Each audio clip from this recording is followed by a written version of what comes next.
The book of Judges.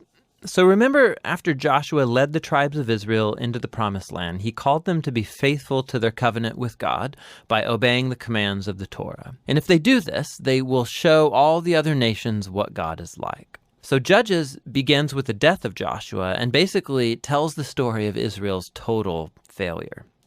The book's name comes from the type of leaders Israel had in this period. Before they had any kings, the tribes were all governed by these judges.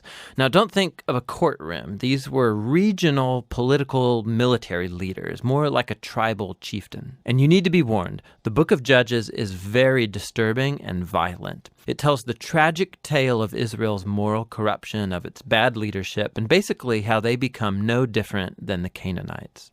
But this sad story is also meant to generate hope for the future, and you can see this in how the book's designed. There's a large introduction that sets the stage for Israel's failure as they don't drive out the remaining Canaanites. Then the large main section of the book has stories about the growing corruption of Israel's judges, and the progression here shows how Israel's leaders go from pretty good to okay to bad to worse. The concluding section is really disturbing and shows the corruption of the people of Israel as a whole. So let's dive in and we can explore each part a bit more. The opening section begins with the tribes of Israel in their territories in the Promised Land. And while Joshua defeated some key Canaanite towns, there was still a lot of land to be taken and lots of Canaanites living in those areas. And so chapter 1 gives a long list of Canaanite groups and towns that Israel just failed to drive out from the land. Now, remember, the whole point of driving out the Canaanites was to avoid their moral corruption and their way of worshiping the gods through child sacrifice. God had called Israel to be a holy people, and that does not happen. Chapter 2 describes how Israel just moved in alongside the Canaanites and adopted all their cultural and religious practices. And it's right here that the story stops. For nearly a whole chapter, the narrator gives us an overview of everything that's about to happen in the body of the book. This part of Israel's history, the narrator says, was a series of cycles moving in a downward spiral. So Israel became like the Canaanites, and so they would sin against God. So God would allow them to be conquered and oppressed by the Canaanites, and eventually the Israelites would see the error of their ways and repent. So God would raise up a deliverer, a judge from among Israel who would defeat the enemy and bring about an era of peace.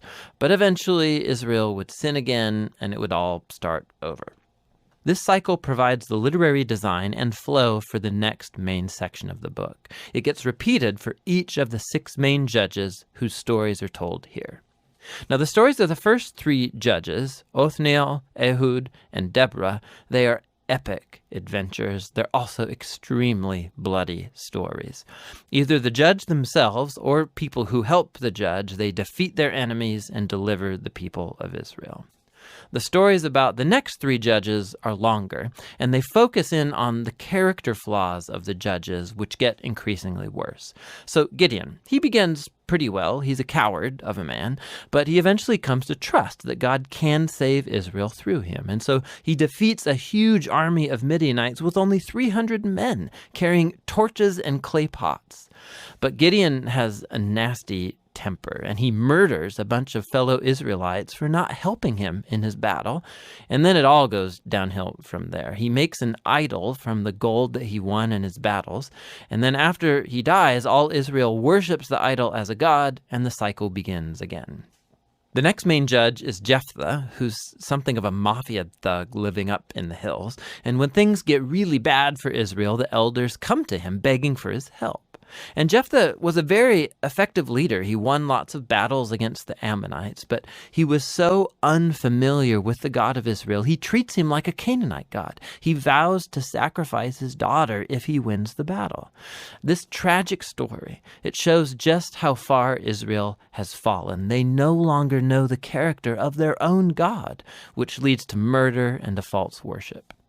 The last judge, Samson, is by far the worst. His life began full of promise, but he has no regard for the God of Israel. He was promiscuous, violent, and arrogant.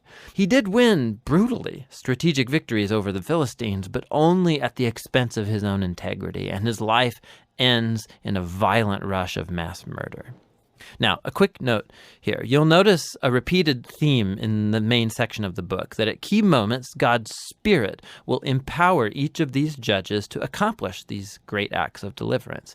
Now, the fact that God uses these really screwed up people doesn't mean he endorses all or even any of their decisions. God is committed first and foremost to saving his people, but all he has to work with is these corrupt leaders. And so work with them he does. This whole section is designed to show just how bad things have gotten. You can't even tell the Israelites and the Canaanites apart anymore, and that's just the leaders. The final section shows Israel as a whole hitting bottom. There are two tragic stories here, and they are not for the faint of heart. They're structured by this key line that gets repeated 4 times at the close of the book. In those days, Israel had no king, and everyone did what was right in their own eyes. The first story is about an Israelite named Micah who builds a private temple to an idol, and that gets plundered by a private army sent from the tribe of Dan. So they come and they steal everything, and then they go and burn down the peaceful city of Laish and murder all of its inhabitants. It's a horrifying story. When Israel forgets its God, might makes right. The final story of the book is even worse. It's a shocking tale of sexual abuse and violence, which all leads to Israel's first civil war. It's very disturbing. And that's the point.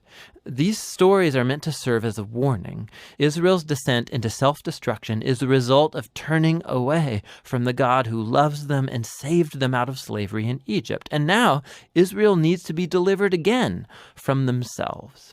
The only glimmer of hope in this story is found in this repeated line in the last part of the book. It actually forms the last sentence of the story. Israel has no king. And so the stage is set for the following books to tell the origins of King David's family, the book of Ruth, and also the origins of kingship itself in Israel, the book of 1 Samuel. But the story of Judges has value as a tragedy. It's a sobering explanation of the human condition, and ultimately it points out the need for God's grace to send a king who will rescue his people. And that's the book of Judges.